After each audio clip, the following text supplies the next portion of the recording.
যারা ৬২-র ছাত্র আন্দোলন দেখেছেন, যারা ৬৯-এর গণ অভ্যুত্থান দেখেছেন, যারা ১৯৭১ সালের মুক্তিযুদ্ধ দেখেছেন করেছেন, যারা ৯০-এর এরশাদ বিরোধী আন্দোলনের অভ্যুত্থান দেখেছেন, সবার দৃষ্টিতে এবারের গণ অভ্যুত্থানটি একটি ব্যতিক্রমী গণ অভ্যুত্থান।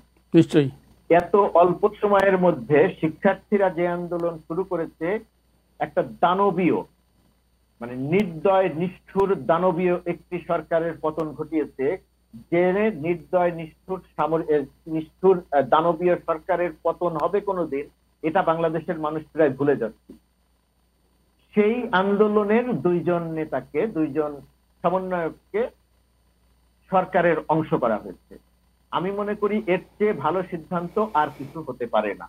হতে পারে না হচ্ছে ওই জায়গাটাতে যে এরা দানবীয় একটি সরকারের পতন ঘটালো, অত্যন্ত পরিপক্কতার সঙ্গে আন্দোলন করলো, মাঠে থাকলো, ধরে নিয়ে গেল, পিটালো, তাদের জীবনের ঝুঁকি ছিল, কোনো ক্ষেত্রে তারা আপোস করে এবং আন্দোলনের প্রতিটি ধাপে তারা যোগ্যতার পরিচয় দিয়েছে।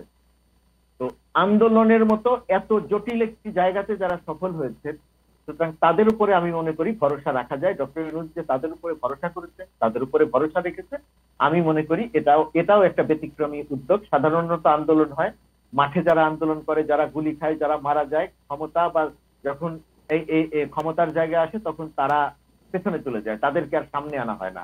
বয়স কম, ছোট, অভিজ্ঞতা নাই, এই সমস্ত নানাবিধ অজুহাতে।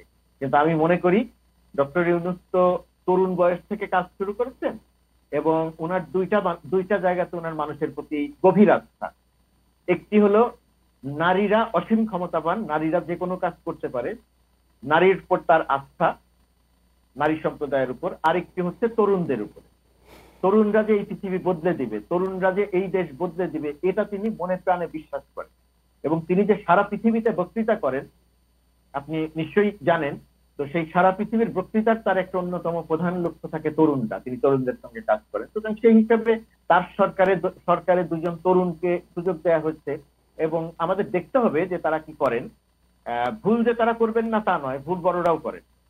তো সেক্ষেত্রে দেখতে হবে এবং আমি মনে করি যে এটা একটা অসাধারণ সিদ্ধান্ত, এটা একটা ভালো সিদ্ধান্ত।